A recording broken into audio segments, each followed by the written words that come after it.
Good afternoon, everyone.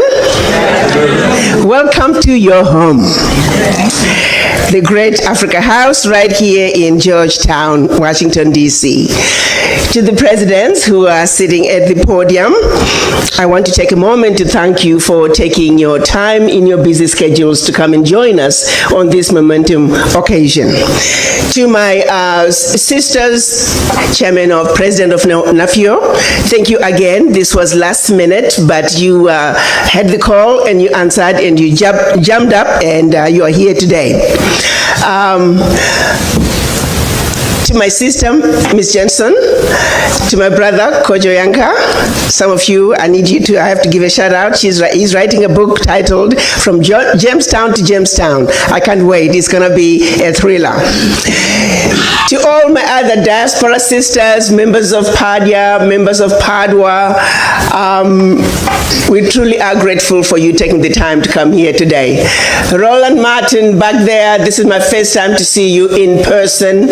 A lot of people don't look the same on television as they are in person. I have to say, you look exactly like what I had expected you to look like. Thank you for taking the time to come here. Distinguished guests, ladies and gentlemen, it is indeed an honor to stand in front of you this afternoon to celebrate this momentous occasion. And of course, I always forget my husband, Sab Kwao. He's sitting somewhere back there. Sab, raise your hand. Everybody's looking. A friend of mine reminded me, because I always call him, he's an old shoe that is very comfortable to wear. And so a friend of mine called this morning and said, so how is the old comfortable shoe? And I said, still very comfortable. Thank you all again. And my sister Remy, Chairman of PADWA, thank you again for also always being there, ready to step up and do your part as we come together to uplift our motherland. I took office 2.5 years ago as a dumb, ignorant family physician coming from Murfreesboro, Tennessee. I had no idea what I was going to be doing in Washington. As a matter of fact, I actually felt kind of funny and silly, thinking me, a medical doctor, can be a diplomat. But be it as it may, singularly, the one thing, I came here, by the way, with no plans of staying. I was coming here, top 6 months. After 6 months, look at my husband, honey, I tried, it didn't work out. Look at the chairman of the African Union who had appointed me. Thank you, Madam Zuma, it was great, but I could not do it. But 5th month into this position, one issue that kept coming to me and became very apparent was the disrespect for the African. I knew it existed, I just didn't understand the depth and the profoundness of it. And not only that, as I began to understand it even deeper, I began to also understand its economic implications when it comes to how we are perceived on the world stage, how this simple fact of simply disrespecting the African had serious implications and is at the root cause of why Africa is not able to move forward. And as I went and tried to understand and dig further to say, what is it about us as black people around the globe? Why is it that we are so disrespected no matter where you go? And I often say, was there a memo sent out to say wherever you go, if you are not a black person, you see a black person, you're automatically superior to them and you have a right to disrespect them? This memo did not miss anybody. It went to non-black people, but here's the real shocker. It also went to us black people to say, accept that you are inferior. You automatically take an inferior position. And I'm going to have to tell you something that has become a realization that and this is where I am stuck as I try to understand, how did this message just go through and percolated so through? Now we are on automatic pilot. It's almost as if we've undergone a genetic mutation. We don't even have to be told. We pass it on to our children. Have you ever wondered, of all the colors on earth, why were 2 colors chosen? Black color and white color. Follow me on this one. You take a white color You're associated with Jesus Christ. You're associated with the angels. You're associated with purity and everything wonderful and everything desirable. And then you take a race that's not even white and you say you are white. Yes. And then you take another color. You're associated with the devil. You're associated with everything undesirable. I've never seen a bank robber wearing a white mask. All the villains on movies are black. Everything undesirable is black. And then you take another race that are not even black and say, you guys, you are black. Now go at it. Speak, my sister. As we black mothers are trying to raise our children in our own homes, as much as we try to tell them that you're black and you're beautiful, guess what?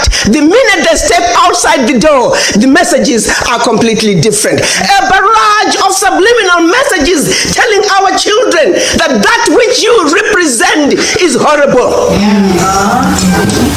How do we fight against that?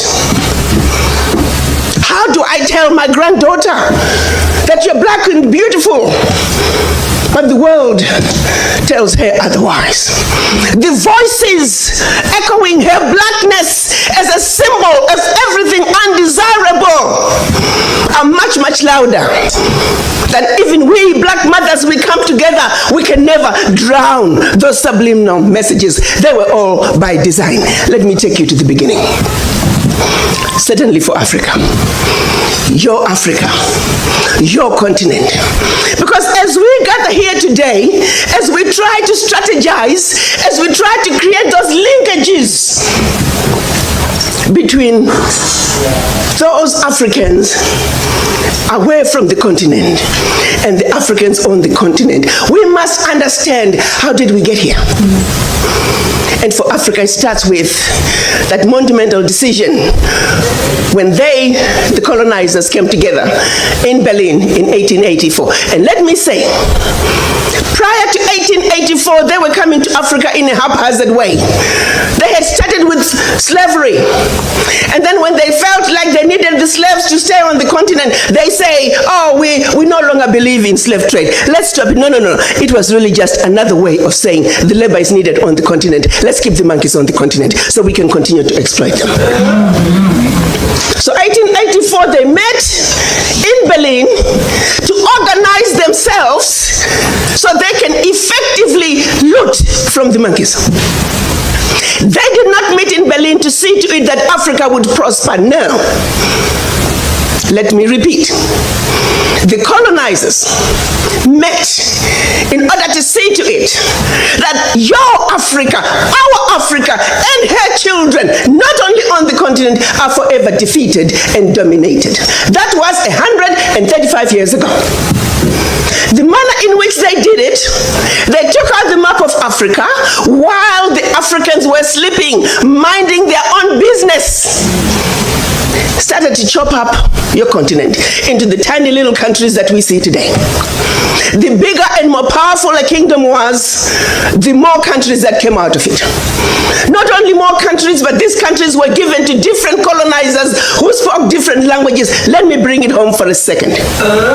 Pretend you're driving from Zambia, you're speaking English. Pretty soon you are in Angola, you're speaking Portuguese. Then DRC, French. Equatorial Guinea, Spanish. Southern Cameroon, French. Southern Cameroon, English. Northern Cameroon, French. You are now in Nigeria, English. Hello. These were the same people. Prior to 1884, we were powerful, amazing kingdoms with well-established educational and religious systems. If the truth be told, we had the civilization. We were the civilized. They were the devils, the uncivilized ones. They set out to take everything that symbolized civilization in Africa. To this day, they're still refusing to give up those relics. If those relics were not that good, why are you keeping them? We were way ahead of them in our civilization. They set out to destroy us. And Berlin Conference put the nail on that coffin. So they gave Djibouti the same sovereignty as the United States. They gave Burundi the same sovereignty as China. They gave Togo. You see, the EU realizes individual little countries, they can't survive on the world stage. So they come together as the European Union. Now picture this now. So they cut up this Africa into the tiny little countries, small economies that could never survive on their own, but gave them the same sovereignty as the big boys. So that way, when the little bitty countries go to the world stage for the purposes of development and discussing trade, they're wannabe boxers who are being thrown into the heavyweight boxing ring every day. How do you put China in the same boxing ring with Eswatini? Eswatini has 1.2 million people. China has 1.4 billion people. And you put them on the same stage and say, go at it, negotiate. Are you with me? Yes. This is insanity of the highest order. How have we allowed this carnage to go on? When Eswatini is thrown in the same boxing ring with China and Eswatini collapses before Eswatini even gets on the stage, the world says, well, Eswatini, what's wrong with you? Why can't you take care of your people? Well, China came in and said, Eswatini, give me all your gold or else. And if Eswatini does not agree, they just go on next door to Lesotho and give Lesotho an extra $1. And if Lesotho doesn't take it, they just jump on to Togo, Central African Republic. It was all by design. 1884. They did something else in addition to chopping us up. They also set out to make the African believe that everything African was bad and undesirable, and everything Western, particularly French and British, was more desirable. We call that the legacy of colonization. Prior to that, they had started long working on the slaves. Make them think everything about them, forget anything about Africa. Where you come from is a horrible place, diseased and dying people, constantly at war with themselves, uncivilized. Cut out any communications with them. You need to just know what we tell you. And we call that the legacy of slavery. So that's where you look at where we are today. 135 years later, a system that was put in place to see to it that Africa and her children are forever defeated, that Africa is forever exploited, remains in place today, alive and well. And we sit here and we ask ourselves, why isn't Africa moving forward? Why does Africa continue to be taken advantage of? Well, I'll tell you why, very simply. Until Africa comes together as a continent speaking with one voice, one continent, one people, nothing, and I repeat, nothing is gonna change. As individual little African countries, we are wannabe boxers.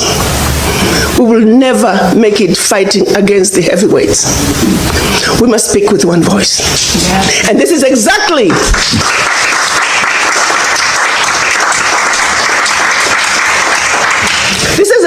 what our Pan-African leaders wanted to see happen in 1963 when they came together in Addis Ababa, Ethiopia. They clearly stated that Africa for the Africans at home and abroad, and that African Union was now. They said Africa must speak with one voice. It is the only way for Africa to take its rightful place on the world stage. Sadly, when they went to Addis Ababa in 1963, they were divided. We had two factions, the Casablanca group and the Monrovia group. The Casablanca group were saying Africa for the Africans at home and abroad, and African Union now. This was Ghana, Guinea, Mali, Egypt, Morocco, Algeria, and Tunisia. Only 7. The other 25 of the 32 who attended were the Monrovia group. They were the nationalists. They said, let's go slow. Let's kind of wait on this Pan-African thing. 55 years later, 56 this year, we're still going slow. As if it wasn't bad enough that we were divided up into the tiny little countries that we are today. The gift that Berlin Conference gave us. One other thing that France did between 1958 and 1961 in the name of giving us our independence as African countries. France forced the Francophone, and I hate that terminology. There is no such thing as Francophone, Anglophone. They made it up. But for the purposes of communication, I will use that. 14 of those countries, they said, in order for you to get your independence from us, you must sign this document. You thought they could have found a better name for the document. The document was called the Pact for the Continuation. I repeat, the Pact for the Continuation of Colonization. We are talking about giving you independence, but sign this pact for the continuation of colonization in a different format. And I'm going to highlight some of those issues that they said you must agree to if you are going to be independent. Hello.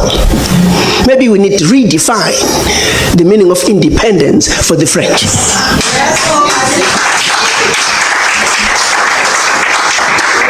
First, France said, you see, you monkeys, you don't know how to manage your money. We're going to demand that you deposit 85% of your bank reserves with the French Minister of Finance. Under the French Central Bank, under the control of the French Minister of Finance. France is then going to take your 85% bank deposits from each and every one of you. Deposit those funds in the French stock market under the French name. And you may or may not know the returns.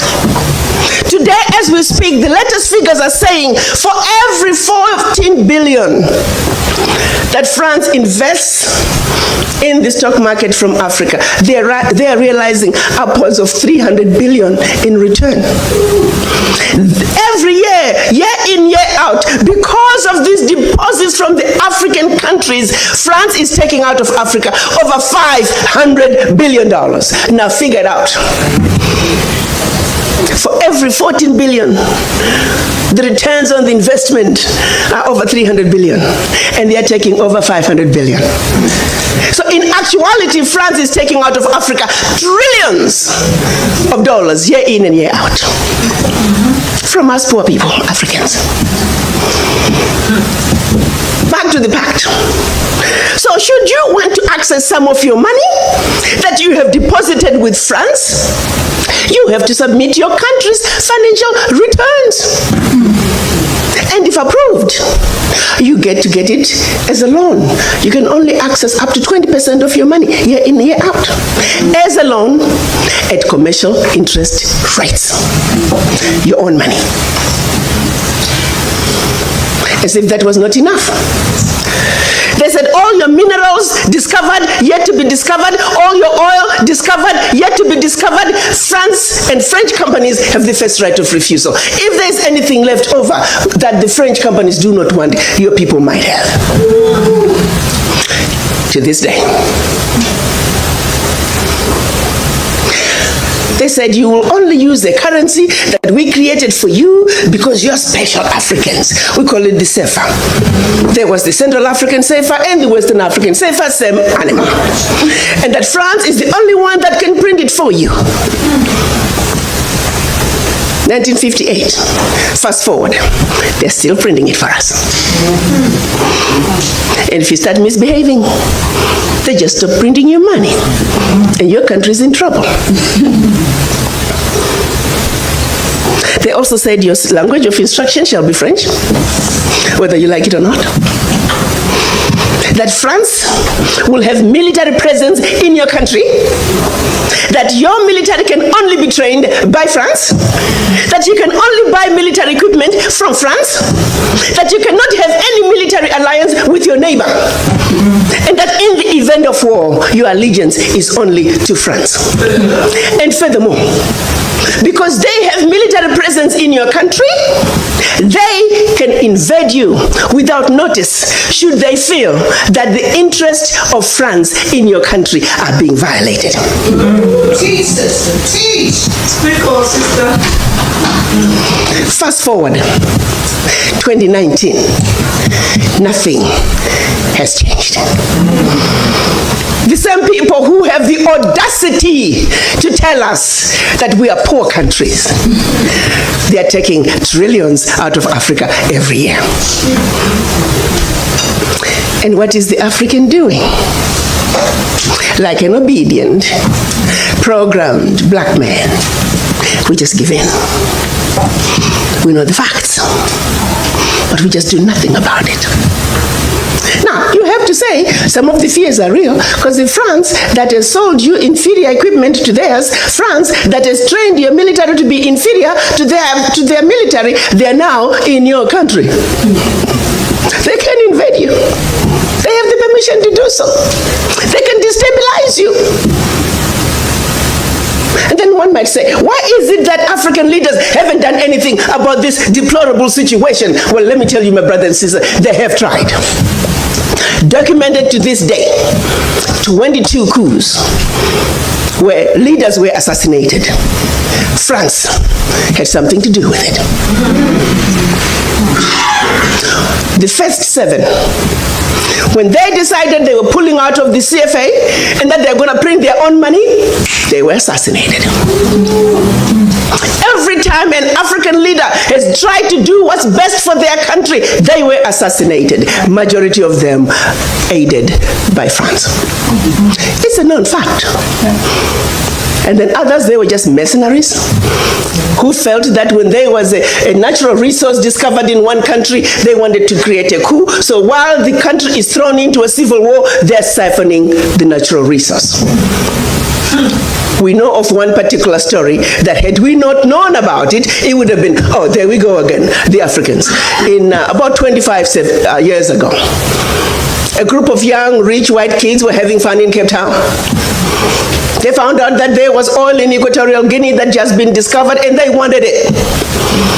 So they set out a plan to have a coup in Equatorial Guinea. So while the Guineans are busy fighting a civil war, they will be siphoning the oil. But they made one mistake. There were 2 planes. One was to leave South Africa, stop in Zimbabwe, pick up more ammunition on their way to hunt in Equatorial Guinea. Another plane was taking off in the Caribbean that had this puppet diaspora who was supposed to be the next president.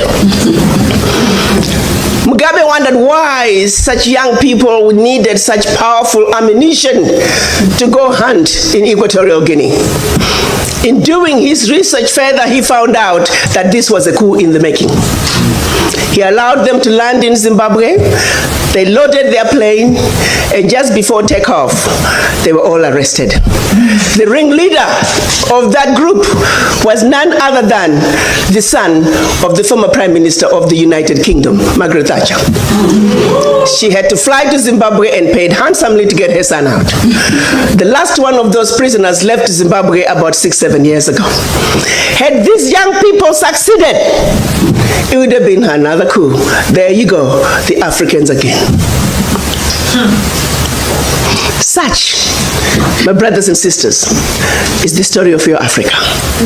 They don't do coups anymore. They simply create instability. So when you hear of an instability in an African country, ask yourself, what is really going on? Because what they are telling you is really going on is just a shiny object. The real issue is over here. And you need to stop before you start being used as an instrument of your own self-destruction. They want to throw to you, our African leaders are corrupt. I just love that buzzword. Remember what I said, we need to define some of these words for them. Do you really want to know what corruption is? I like to think as black women, and we're going to talk about us black women here. We're smart people. There are two thieves. One is carrying a briefcase with $50 billion, which is what they say, oh, gets out of Africa every year for corruption. And by the way, they only tell you the 50 billion gets out of Africa. They don't tell you where it's going. You see, corruption is a team sport. We want all players. We want all players to come to the table. Okay, fine, we give it to you. 50 billion is going out of Africa. And then there's another thief over here with a briefcase with 500 billion. Sisters, which one should we go after first? Wow. They want us to spend time. I am not saying we should not talk about corruption out of Africa. Don't get me wrong. Yes, we must talk about the thief carrying the $50 billion, but we must also not forget the thief that is carrying 500 billion. And by the time that thief is done investing that 500 billion, we're looking at trillions out of Africa. Now, do you see how quickly the 50 billion becomes the larger crumb under the table? And they're busy pointing at you. Oh, you see your brother, he got the bigger crumb under the table. I'm like, hell no, I want to be on the table. Don't get me stuck in the mud under the table when the real issues are on the table. We are not even on the table, my brothers and sisters, to tackle the issues that truly matter for our Africa. We must realize that. Let's refuse to fight over which brother got the bigger chunk under the table. That's right. We want to get on the table. That's right.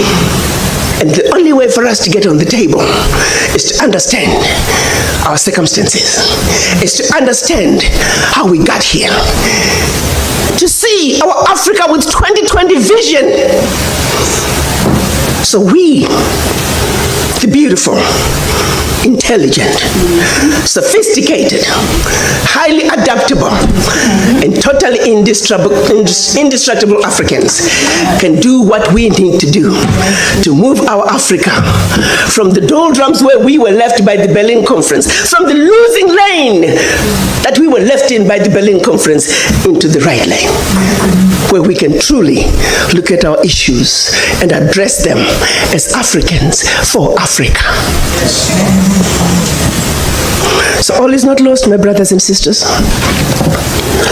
The wishes of our Pan-African fathers from 1963, March last year, the African leaders got together and signed a decision that is now putting us on the path to finish the unfinished business of the Berlin Conference. They signed what we are now calling the African Continental Free Trade Area, where Africa is now going to negotiate as a bloc, as one continent, one Africa, one heart, one soul, one mind. Yes, sir.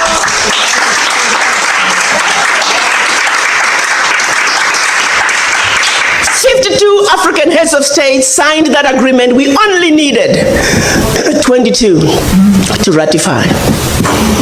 Exactly 13 months later. This is something that the colonizers were laughing at us. You Africans, you'll never put this through. This CFTA thing, you'll never get the ratifications. Years down the line, it's never going to happen. It's going to be a piece of paper in a drawer somewhere. Because the reality is, ratifications, my brothers and sisters, do take a long time. They take years. But guess what? 13 months. April this year, the 22nd ratification was deposited to the African Union.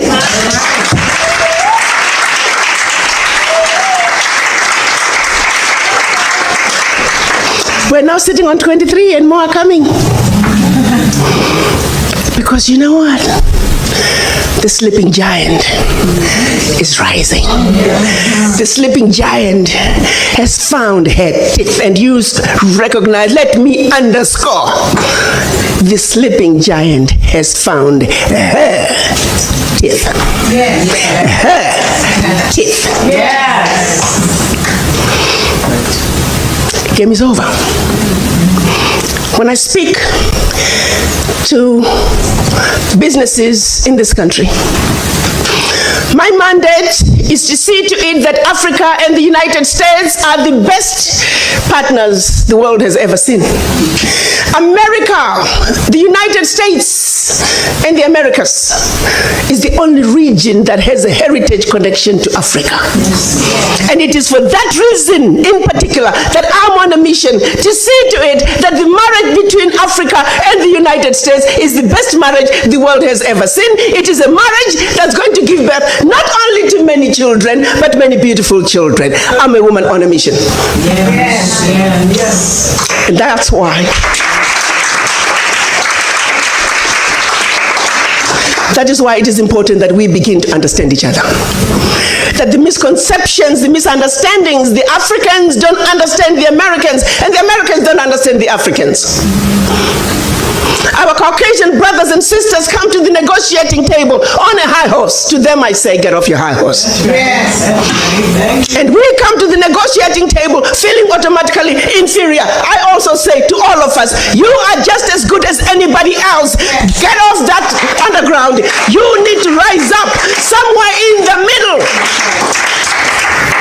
We must rise up, they must come down. And somewhere in the middle is where we are going to have the truly desired, meaningful conversations that are going to take us where we need to be. And this is why we are here today. Thank you. My son Kwame, I thank you for all the wonderful creating that bridge that's going to get us to the table with a clear mind, clear vision, understanding that when we understand each other, it is then and only then can the children of Africa take their beloved continent to its rightful place on the world stage, the place that we have vacated for far too long. But we are now saying enough is enough. We, the children of Africa, as a united front, we're going to come, join our hands and sing the best melody the world has ever heard as we waltz our way to our motherland. Not as 55 African countries, not as 1.27 billion brothers and sisters on the continent, not as over 400 million African diaspora around the globe, but children of one mother Africa. Let's give the world the best melody the world has ever heard. You see, birds sing not because they can, they sing because they have a song. As children of one mother Africa, we do have a song. Let's join hands. Let's give that world that beautiful song as we waltz our way across the Atlantic back to the motherland. I thank you. That was Dr. Arikana trying to pass a message on how black people are treated across Africa, across Caribbean, in the US. She has been very constant in the fights against the black people. So welcome back to my YouTube channel, guys. I'm your host, Marcos. If you've been watching that clip for the first time, please remember to subscribe, remember to comment, like, and share my videos. So I know you guys know Dr. Arikana. She has been in the front line in the fights against the black people. So she has been talking about how black people are being mistreated, how we black people are not being respected with the Western countries. And we black people, we've been welcoming the people from the Western countries here in Africa, in Caribbean. We have been taking care of them. We have been good to them. And it's sad that they are not returning the favor to us, because black people are going through a lot in the US. And thanks to Dr. Arikana and Ibrahim Traore, they have been in the front line in these fights against the black people, because most of their speech, they have been trying to remind our leaders that they should not sleep, they should wake up, they should unite. Black people should unite against this issue of colorism. So I hope you have watched that video, guys. I don't know what you think about Dr. Arikana's message on how black people are being treated. In the comment section, you can share some of your views. Thank you for watching. Until my next video. One love.